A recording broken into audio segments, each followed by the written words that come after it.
Hola, soy Adrián Eduardo Álvarez García y este video voy a explicar mi práctica sobre la estimación del temporizador de retransmisión RTO en TCP. El propósito fue implementar el algoritmo de Van Jacobson para calcular el estimate RTT y el time interval y analizar cómo se comportan frente a las muestras reales de RTT. En la primera parte de la práctica se nos pide escoger dentro de los sets que hay, que escojamos 4, y dentro de esos sets escoger 4 archivos, escoger un archivo de cada set para poder hacer las gráficas. En este caso del set A yo escogí el archivo número 9, del set C el archivo número 14, del set D el archivo número 21 y del set F el archivo número 29. Después se nos pide que le apliquemos las fórmulas simples que las vimos en clase, que son básicamente la de estimate de RTT es igual a 1 menos alfa por el estimate de RTT más alfa por sample RT. La de dev RTT es igual a 1 menos beta por dev RTT más beta por sample RTT menos la estimación de RTT, y de time interval es igual a estimate de RTT más 4 por dev RTT. Entonces se la tenemos que aplicar a cada uno de los 4 archivos que escogimos. En este caso yo primero cargo mi carpeta donde se encuentra mi primer archivo, que se encuentra en escritorio, en la carpeta set-a, copio lo que hay en el archivo de hop09 a rttsamples.data, y aquí le aplico básicamente la primera fórmula de estimate de RTT, donde le agrego el valor de alfa a 0.125. Se nos pide que cambiemos este valor para donde uno sea menor, otro igual y otro mayor.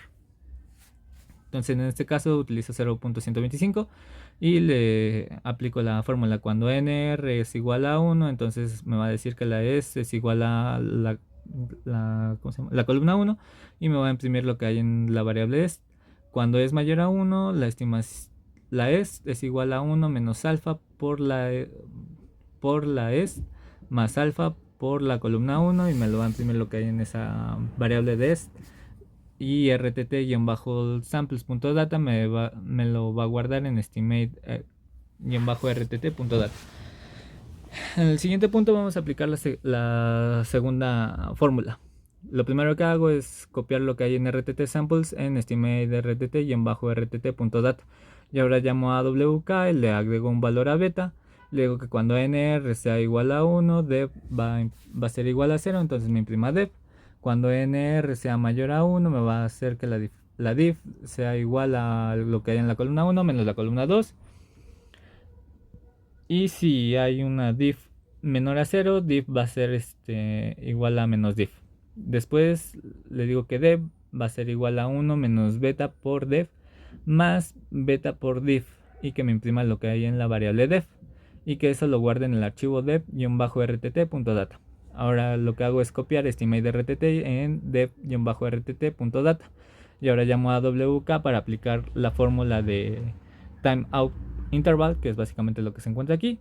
Y lo último que hago es copiar los archivos anteriores en uno solo, que es rtt-samples.data, lo va a copiar en traza completa, estimate también lo va a copiar en traza completa, y rto también lo va a hacer en traza completa. Esto lo hago para cada uno de los archivos que escogí de diferentes sets. En este caso, en el set C del archivo número 14, ahora cambio el valor para alfa para cuando sea mayor, entonces pongo 0.25 y hago exactamente lo mismo. Hago la primera fórmula, la segunda fórmula, la tercera fórmula, y copio los archivos en uno solo para hacer la gráfica. Para el set E del archivo número 21 cambio para que sea ahora con un valor menor, entonces alfa va a ser igual a 0.0625, y le aplico la primera fórmula, la segunda fórmula, la tercera fórmula, y copio todo y lo pego en un solo archivo.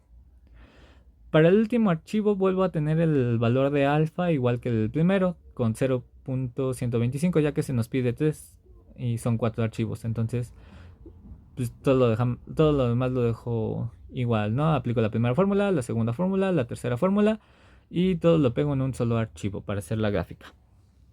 Luego se nos pide responder unas preguntas. Se observa un proceso suave en el proceso de estimación estimate de RTT con las respuestas a las muestras de RTT, sample de RTT, tal como lo propone Jacobson. Explique. Sí, se observa un proceso más suave y estable en la estimación de RTT comparado con las muestras originales. El sample RTT suele tener variaciones bruscas debido a la naturaleza de la red, mientras que el estimate RTT aplica un promedio móvil exponencial EWMA que filtra esos cambios. Esto hace una curva de estimate RTT siga la tendencia general del RTT, pero sin reaccionar a la forma bruta a cada fluctuación. En consecuencia, el estimador cumple con lo que Jacobson propuso, suavizar el comportamiento del RTT para obtener un valor más confiable. La siguiente pregunta es: aplique las variaciones de Banff-Jacobson para calcular el tiempo de espera timeout de una frecuencia TCP con los valores de alfa y de beta por defecto. ¿Son estos valores adecuados para el timeout en los 4 procesos de RTT que estaba estudiando? En caso de que no, necesita alfa y beta tener valores distintos. Explique. Sugerencia: un valor adecuado para alfa, por ejemplo, sería uno que permitiese obtener un valor bajo del error de la estimación. Los valores por defecto de alfa y de beta suelen ser adecuados en la mayoría de los casos porque ofrecen un buen balance entre rapidez de adaptación y de estabilidad.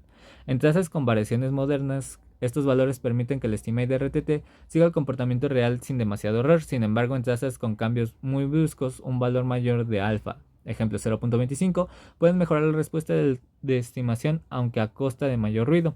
En trazas muy estables, un valor menor de alfa, ejemplo 0.0625, puede reducir aún más el error de estimación, aunque vuelve más lento para adaptarse a cambios repentinos. Por lo tanto, los valores por defecto son razonables, pero dependiendo de la naturaleza del tráfico, ajustar alfa puede mejorar la precisión del timeout. Entonces ahora lo que se nos pide es generar las gráficas. Lo que hago es cargar mi carpeta CDA, cargar el archivo de traza completa, dividir entre sample, estimate y RTO y hacer la gráfica para sample RT de color azul, para estimate RTT de color rojo y para RTO de color verde, que es una...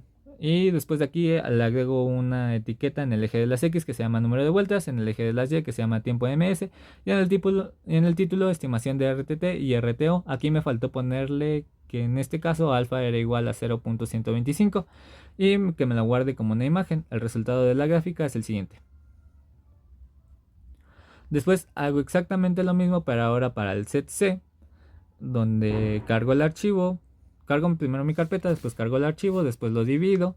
Le pido que me haga la primera gráfica de sample RTT de color azul, que me haga la segunda gráfica de estimate RTT de color rojo, que me haga la siguiente gráfica de RTO de color verde y que le ponga una etiqueta en el eje de las X de número de vuelta, en el eje de las Y de tiempo de ms, de título de estimación de RTO y de RTT y RTO de alfa igual a 0.25 y que esto me lo guarde como una imagen. El resultado es el siguiente.